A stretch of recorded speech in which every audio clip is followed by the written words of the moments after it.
آئندہ 3 سال صنعتی اور زرعی شعبے کو اضافی بجلی 22 روپے 98 پیسے فی یونٹ میں ملے گی۔ وزیراعظم شہباز شریف نے روشن معیشت بجلی پیکج کا اعلان کر دیا۔ صنعتی اور زرعی شعبے کے ماہرین اور کاروباری برادری کے وفد سے ملاقات میں کہا، ملکی معیشت کی ترقی اور روزگار میں اضافے کے لیے صنعت اور زراعت کی ترقی ضروری ہے۔ صنعت اور زراعت ترقی کریں گے تو ملک کو قرضوں سے نجات ملے گی۔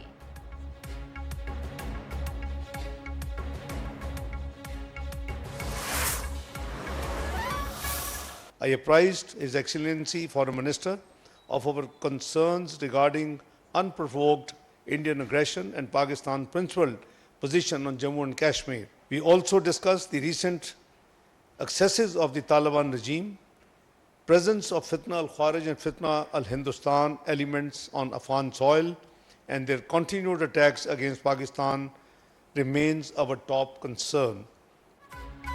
پاکستان اور پولینڈ کے درمیان مفاہمت کی یادداشتوں پر دستخط۔ نائب وزیر اعظم اسحاق ڈار کی پولینڈ کے ہم منصب کے ہمراہ پریس کانفرنس۔ کہا، پاک فضائیہ کی بنیاد رکھنے میں پولینڈ کا اہم کردار ہے۔ دہشت گردی کے خلاف جنگ میں پاکستان نے سب سے زیادہ قربانیاں دی ہیں۔ خطے میں امن کے لیے فتنہ الخوارج کا خاتمہ اور مسئلہ کشمیر کا حل ضروری قرار۔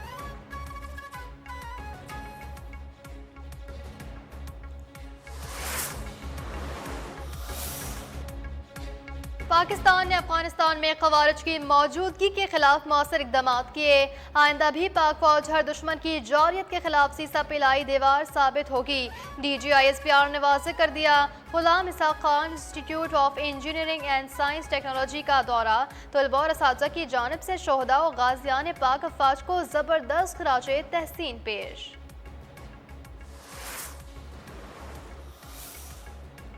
پنجاب حکومت کی سفارش پر ٹی ایل پی پر پابندی لگے گی یا نہیں؟ وزیراعظم شہباز شریف کی زیر صدارت وفاقی کابینہ کے اجلاس کے آج فیصلہ متوقع ہے۔ پنجاب حکومت کی سفارشات و زراعت داخلے کو موصول ہو گئی ہیں۔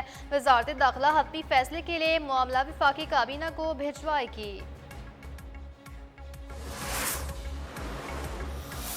جو ایک انتہا پسند جماعت جس کے مقدر کا فیصلہ جو ہے وہ کچھ دیر میں امید ہے کہ وفاقی حکومت کی طرف سے کر دیا جائے گا، اور پنجاب گورنمنٹ نے پورا اس کا ڈیٹیلز جو ہیں وہ ان کے ساتھ جو ہے وہ اپنا کیس بنا کر آپ کو میں بتا چکی ہوں کہ بھیجا ہے۔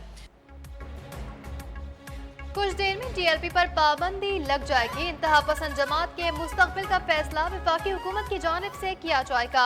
وزیر اطلاعات پنجاب اسما بخاری کی پریس کانفرنس۔ کہا، کسی کو پنجاب کا امن خراب نہیں کرنے دیا جائے گا۔ اشتعال انگیزی کرنے والوں پر دہشت گردی کا مقدمہ درج ہوگا۔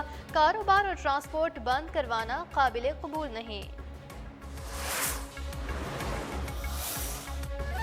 سپرڈنٹ اڈیالہ جیل کو بانی پی ٹی آئی سے ملاقاتوں کے آرڈر پر عمل درآمد کا حکم۔ سلمان اکرم راجہ جو فہرست دیں گے ان کی ملاقات کروائی جائے گی۔ اسلام آباد ہائی کورٹ نے بانی سے ملاقاتوں کی درخواستوں پر سماعت کا فیصلہ جاری کر دیا۔ سلمان اکرم راجہ کو بھی جیل کے گیٹ پر بات کرنے سے گریز کرنے کی ہدایت۔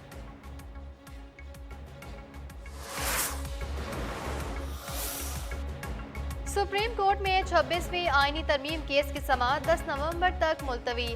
آئینی بینچ نے وکیل شاہد جمیل کی فوری دلائل دینے کی استدعا مسترد کر دی۔ جسٹس محمد علی مظہر نے کہا، آپ کو سب سے آخر میں سنیں گے۔ سنی اتحاد کونسل کے وکیل عزیز بھنڈاری نے کہا، ہر جج سپریم کورٹ ہے، ہر جج کے پاس جوڈیشل پاورز ہیں۔ کراچی میں زینبیون بریگیڈ کے 2 دہشت گرد گرفتار۔ D I G C T T Asfar Mahesar کے مطابق زینبیون بریگیڈ پڑوسی ملک سے آپریٹ ہوتا تھا۔ ملزمان کی اسرار گلگتی اور معصوم رضا کے نام سے شناخت ہوئی ہے۔ ملزمان نے عبد الرحمان کو کورنگی میں اور انس کو یونیورسٹی روڈ پر قتل کیا تھا۔ خیبر پختونخوا حکومت کا پنجاب سے گندم اور آٹے کی ترسیل پر عائد پابندی ہٹانے کا مطالبہ۔ وزیر اعلیٰ خیبر پختونخوا محمد سہیل آفریدی کی ہدایت پر محکمہ خوراک کا پنجاب حکومت کو خط۔ گندم روکنے کا عمل وفاقی اکائیوں کے درمیان ہم آہنگی کے اصولوں کے منافی قرار۔